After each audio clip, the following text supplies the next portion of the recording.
Greetings, I am Pillar Nexus Ancient Gladiator, and we have finally reached the point in our Pillar of Love's Tabletop game series where we're now doing a tier list of all the games that I have been featuring.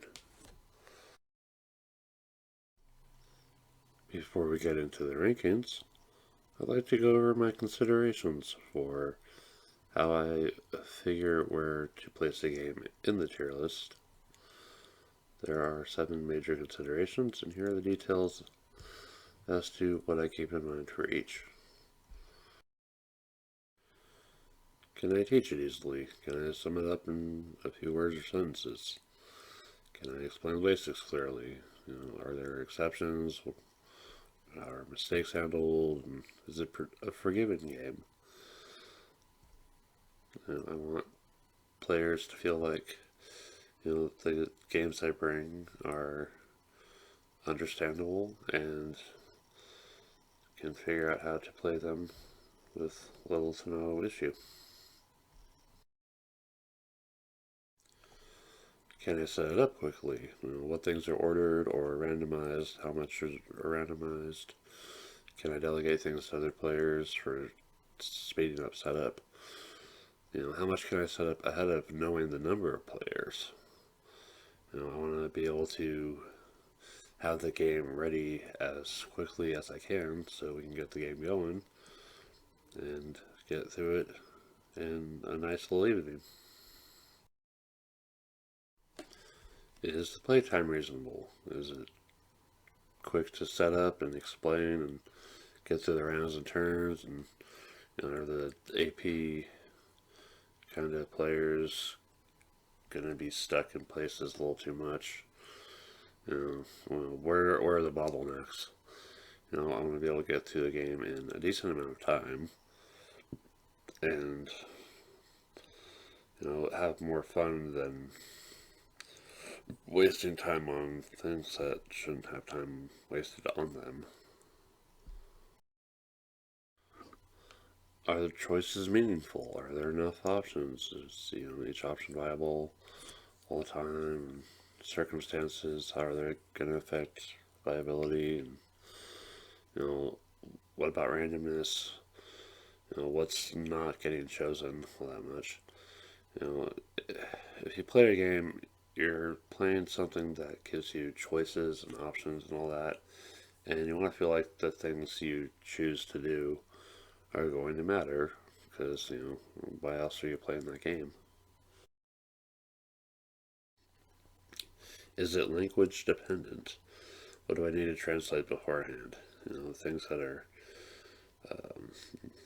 private knowledge, like cards, or things that are out in public, like objectives, or things without text.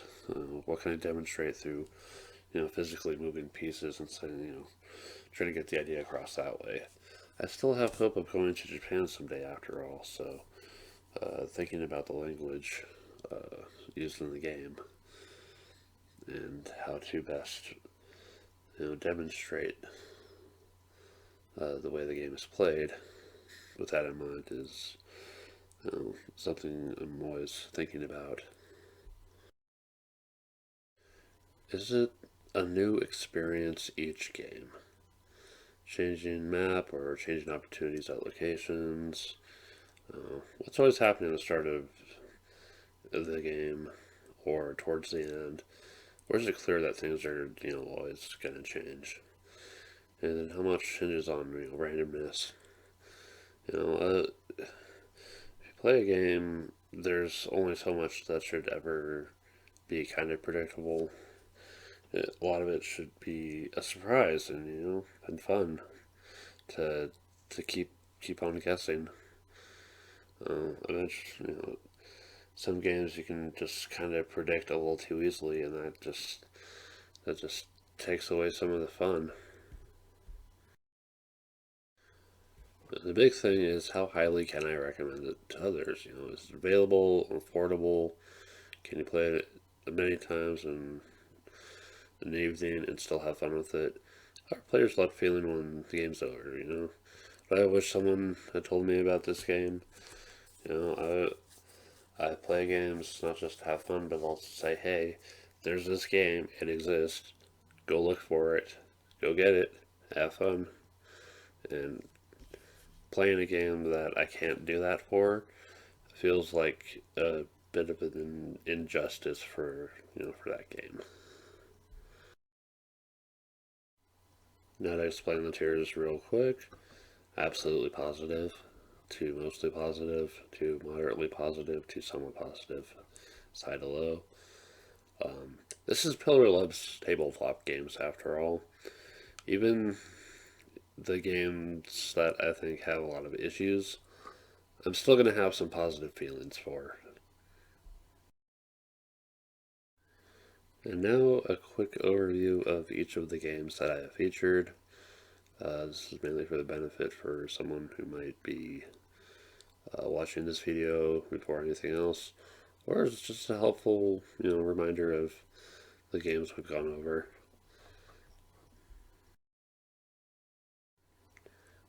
We have Citadels, a game of taking on roles and building your city. Concordia, a game of moving your people and getting resources and making the most of your cards.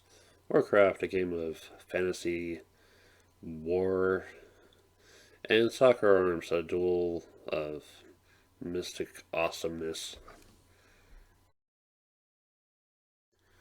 Call to Adventure, a game of fantasy character development. Starlight Stage, a game of managing your idle agency to on the rise to fame. Terraforming Mars, a game of turning Mars into the new Earth, effectively. And Sanctum, a game of roaming the land, fighting demons, and preparing to fight the big demon at the end. Lords of Waterdeep, a game of agents and intrigue. Neuroshima Hex, a game of post-apocalyptic warfare. Infamy, a game of cyberpunk enterprise. And Endeavor, a game of filling in the maps in a time of discovery. Heart of Crown, a game of deck building in a fantasy land's time of succession crisis. Runebound, a fantasy adventure game of building your character and fighting dragon lords. Revolution, a bidding game of support and influence. And StarCraft, a space war game. Citadels is a game I rank as mostly positive for its replayability, easy basics, and quick play. Players can also really mess with each other, which might be a negative. You're at the mercy of the deck for your building options, and it could use more of those plastic gold pieces. There's a reason why I substituted in my metal ones. Concordia is a game I have ranked as absolutely positive for being, quick and easy and having a lot of strategy involved. The randomness is only a minor factor. Only gripe is really need to get more maps. Thankfully, there's some to buy as expansions. Warcraft is a game I rank as moderately positive as a good, beginner war game, and the basics can be simple. The expansion's a big, big help, but the forcing play of 4 players might be a turnoff, and One Pieces these days might be hard to sell. And right now, it's just not available much. I rank Soccer Arms as mostly positive. It plays, in a quick amount of time. Lots of replayability through all the character matchups and mix-ups. It's a good two-player game for its price, and it's currently available again right now. Teaching strategy could be a challenge, and once a player has the edge, it's hard to get it back. Call to Adventure is a game I rank as absolutely positive. It's quick and easy to learn, and a new experience each time with the rune casting system is pretty cool. It's a bit generic for fantasy, unless you get the expansions. And the large cards might be a hard sell for some, but I think it's it's totally worth it.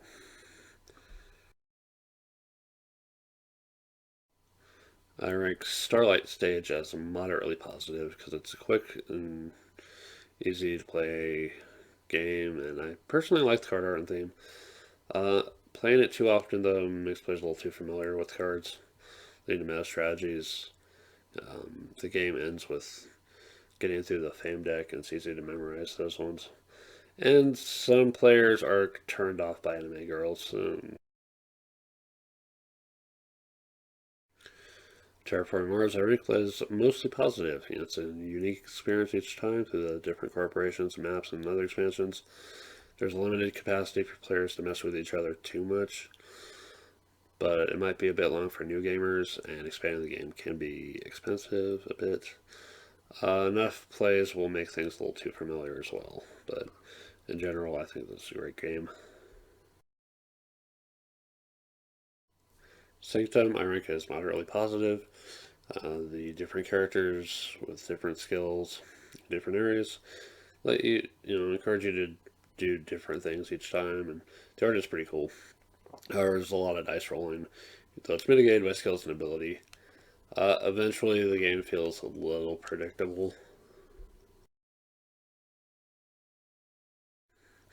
Lords of Waterdeep is absolutely positive. Unique game experience each time. Basics are easy to grasp. Art style is pretty cool.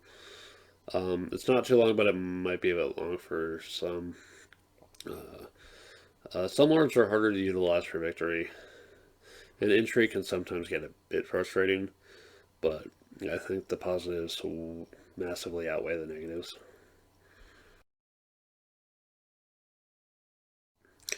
Neuroshima Hex is mostly positive. It's fast, it's brutal, quick enough to try again as a different faction, and it's good for limited table space.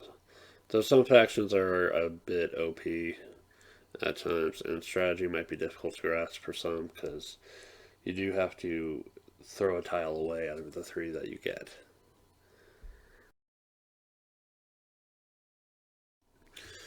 Infamy, I rank as mostly positive. The auction system is interesting. There's two major ways to win or Infamy. It plays in a short time. The theme might be a challenging to solve for some. Cyberpunk is just tricky sometimes, and it may require more strategy and planning than new gamers may be ready for. I rank Endeavor as absolutely positive. Easy to play with effectively no language dependence. Short and you can't really stall for more time. Many sources of points to win, so that helps. The setup time is a bit of a pain, but there's worse. The same map and trade cards and opening builds, make it a little bit predictable, but there's different things to try each game. And then there's the fact that slavery is a thing in the game, but it's got its consequences. You can make someone pay for relying on it. Rite of Crown is mostly positive. It plays reasonably quick. Basics are easy to get. The link system is an interesting thing for deck building. The art is nice. It might be hard to get a copy. I might look into it later. Just how hard it is. The art and the theme might turn people off a bit. Anime girl princess stuff. And some cards might be tricky to explain. Runebound is somewhat positive. The setting and flavor text are interesting. There's lots of expansions to expand out the game massively. Unfortunately, dice-based skills in combat can be a pain. Even low-level challenges can be lethal. Very space intensive and very learning intensive. But I still love it a bit. Revolution, I rank as moderately positive. It's quick, basics are easy to grasp. It offers a variant for forgiving play because without it, it's unforgiving in its spinning system. And there's also very little opportunity for talking between players. Part of the fun of any game is being able to banter with your opponents a little bit. There's just not a whole lot of time for it in Rev. And lastly, StarCraft is somewhat positive. Orders are fairly easy to grasp at their basics. And the figures are really cool, and the combat system is so special. I just love that. Unfortunately, advanced abilities are tough to grasp, and it's really unforgiving at times. And you have to be aggressive in this game. You can't just sit back and wait. So, in somewhat positive, I put Runebound Second Edition and StarCraft. I don't think they're bad games, but it can be hard to sell players on playing it sometimes. And really, there are other games that we'll probably end up playing in the amount of time it would take to set up and play these ones. In moderately positive, it put Starlight Stage, Sanctum, Warcraft, and Revolution. They're decent games and totally playable in a decent amount of time, but they have issues that some people might just not want to play them, and it's unfortunate. But once in a while, these are good games to bring out, I think. And mostly positive are Terraforming Mars, Infamy, Citadels, Hiroshima Hex, Heart of Crown, and Soccer Arms. These are games I think are really good, and I'd love to play a whole lot. They're just really solid games with maybe very minor issues at points, and I do recommend these ones to the right audience. And then finally, and absolutely positive, we have Concordia, Call to Adventure, Lords of Waterdeep, and Endeavor. These are great games that I highly recommend, and if you can find a copy, definitely go get them. I'm sure, at the very least, Call to Adventure and Lords of Waterdeep should be easy to get. Endeavor has a new version of Age of Sail. Concordia, good luck. But yeah, if you can get a copy, get it, play it, love it. This has been the tier list, and I'm very glad I got to do this project. I hope everyone who's watching this has enjoyed it. Thank you all so much. This has been Pillar Nexus. See you next video for a brand new project.